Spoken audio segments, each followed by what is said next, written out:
Merci, Monsieur le Président. Monsieur le Président, Mesdames, Messieurs les députés, vous avez souhaité auditionner le directeur des opérations et de l'emploi de la gendarmerie. Je vous remercie de la confiance que vous me témoignez et naturellement, j'essaierai de répondre le plus précisément possible à vos attentes. D'autant que le sujet que vous évoquez est un sujet extrêmement prégnant et il est très important pour notre collectivité nationale. À ce stade, il faut quand même que je précise que je ne suis directeur des opérations et de l'emploi que depuis 1 an. Et donc, on peut considérer que peut-être sur certains sujets, je n'ai pas beaucoup de recul. L'ensemble des opérations de police administrative et de police judiciaire qui sont réalisées au sein du pays et toutes les mesures d'organisation de la gendarmerie passent par la direction des opérations et de l'emploi que je dirige. Ce qui veut dire qu'on peut considérer dès lors que cette DOE constitue une espèce de tour de contrôle de l'activité de la gendarmerie, en particulier en termes de lutte contre la délinquance. Je parle bien entendu pour la zone qui est placée sous la responsabilité de la gendarmerie, qui, comme je le rappelle régulièrement, représente quand même 95% du territoire. Zone sur laquelle résident un peu plus de 30 millions de Français. Alors c'est un sujet très vaste que votre mission a pris à bras le corps. Il est très complexe, évidemment, car il nécessite de mettre en perspective l'action d'un certain nombre de services de l'État et puis un certain nombre d'autres partenaires absolument essentiels qui ont la charge de la gestion de la cité, que sont les élus. Alors mon propos va s'articuler autour de 3 points. Le premier, je voudrais évoquer rapidement les éléments structurants pour les questions d'insécurité. Ensuite, des éléments un petit peu déstabilisants. Et puis vous livrer une petite analyse personnelle, peut-être un peu iconoclaste. Mais je pense que si on ne peut pas être iconoclaste avec la représentation nationale, on ne peut l'être nulle part. Courage à être iconoclaste, il n'y a pas de problème. On est là pour débattre, donc au contraire. Voilà. Pour les éléments structurants... Pardon.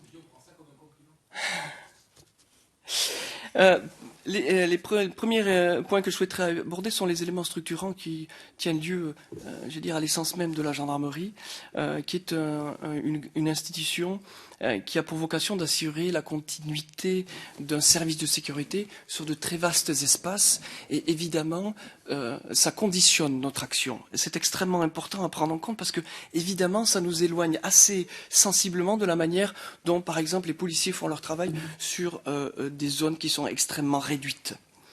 Tout cela s'effectue dans un contexte particulier qui est d'une demande grandissante de sécurité de nos concitoyens et dans un contexte budgétaire qui est de plus en plus contraint. Donc ça a quand même des incidences assez sérieuses.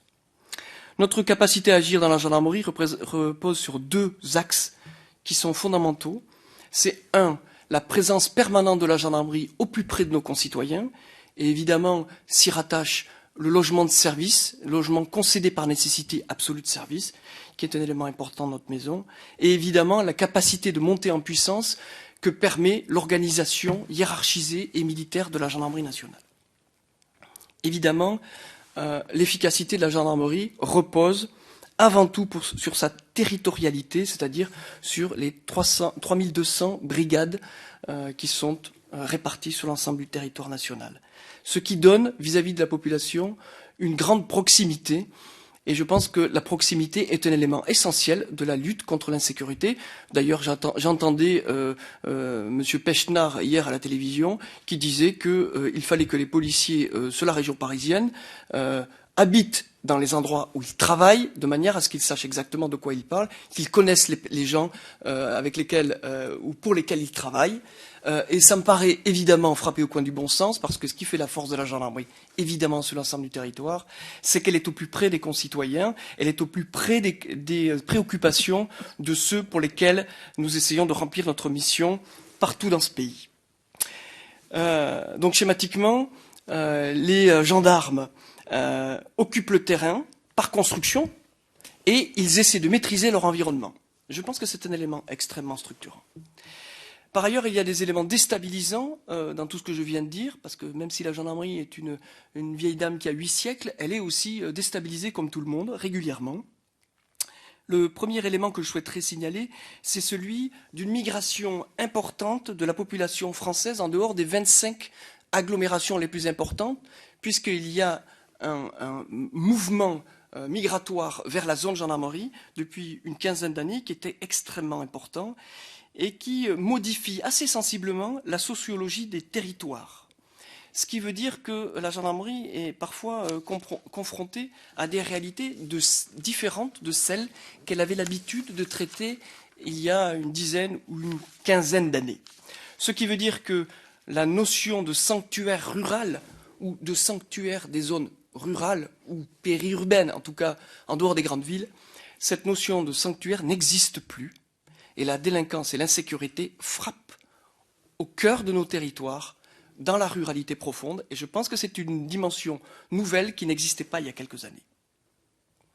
Alors évidemment, la gendarmerie est obligée de s'adapter, et elle s'adapte à sa périurbanité, à cette nouvelle donnée, qui sont importantes et que nous prenons en compte, et qui ne posent pas de difficulté, puisque cette année, par exemple, nous avons repris 5 circonscriptions de sécurité publique à la police nationale, et aujourd'hui, tous les élus qui voient la gendarmerie arriver à la place de la police ont bien compris qu'en termes de niveau de sécurité et de service public, ils n'avaient rien perdu, parce que les modes d'action de la gendarmerie, et puis son aptitude à gérer la sécurité publique et la police judiciaire ne sont évidemment pas remises en question. Deuxième point important que je souhaitais aborder, c'est une analyse un peu pas très conventionnelle et qui est la suivante. C'est que je considère que la délinquance en valeur absolue dans notre pays n'augmente pas.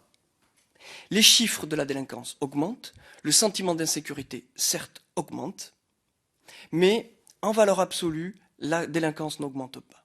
Je parle évidemment ici du contentieux de masse, c'est-à-dire de la délinquance de proximité, celle qui touche au plus près tous nos concitoyens dans leur vie quotidienne et qui les touche dans leur intimité.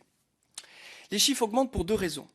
La première, c'est que certaines infractions, je prends un exemple, les violences intrafamiliales, sont davantage connues, sont davantage reconnues, sont davantage enregistrées, et par ailleurs, la qualification moderne de certains comportements aujourd'hui se judiciarise, c'est-à-dire qu'autrefois, certains comportements qui étaient acceptés aujourd'hui ne le sont plus et sont judiciarisés, ce qui évidemment, lorsqu'on donne une gifle ou une fessée, aujourd'hui ça finit au tribunal, ce qui n'était pas le cas il y a 35 ou il y a 40 ans. Donc forcément, mathématiquement, il y a une augmentation. Et puis en plus, sur les violences intrafamiliales, j'ajoute un tout petit commentaire, c'est que c'est une délinquance sur laquelle ni la police ni la gendarmerie, nous n'avons aucune prise. Parce que nous ne savons pas faire. Nous ne savons pas comment on pourrait agir sur ces chiffres-là, parce que ça se place dans la sphère familiale, à l'intérieur de l'intimité familiale, et nous aurions de grosses difficultés pour essayer de faire varier ces chiffres. Donc, j'allais dire, ils s'imposent quasiment à nous. La deuxième chose, c'est que les auteurs d'atteinte aux biens, qui aujourd'hui sont quand même les plus importants numériquement, bénéficient d'un traitement pénal qui leur permet de continuer à exercer leur activité, ce qui veut dire que, évidemment, les chiffres continuent de monter. Et puis la troisième raison, c'est que l'exactitude des services et de nos systèmes statistiques fait que nos chiffres, il n'y a plus beaucoup de pertes en ligne et nos chiffres augmentent aussi pour cette raison-là.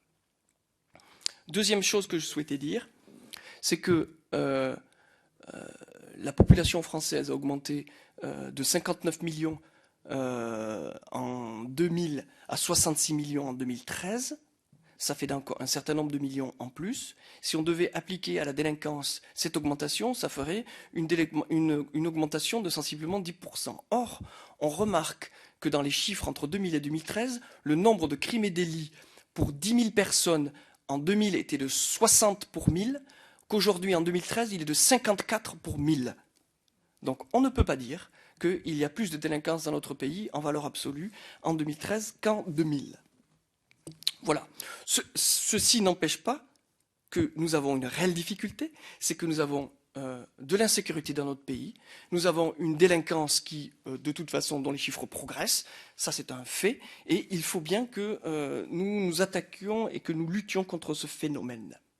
Je dirais quand même que le sentiment d'insécurité est parfois inversement proportionnel à la réalité des choses, parce que quand vous avez dans dans les endroits où il y a peu de délinquance, quelques faits qui se produisent, c'est une explosion. Alors même que dans des endroits, dans des grands centres urbains dans lesquels vous avez un bruit de fond de délinquance permanent, lorsque vous avez une augmentation de 15, 20, 30, 40 faits, ça ne se sent même pas.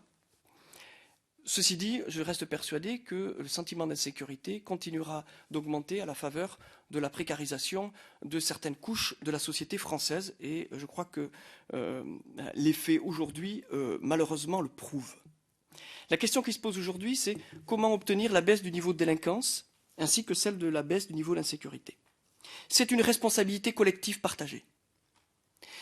La gendarmerie constate environ 1 million de crimes et délits sur les 3,5 que compte le pays. C'est important, c'est trop important, clairement. Mais ce n'est pas faute de se réformer. La gendarmerie se réforme depuis un certain nombre d'années. Elle en a connu une réforme très importante, c'est qu'elle est arrivée au ministère de l'Intérieur en 2009. Ministère au sein duquel elle n'était pas forcément très attendue.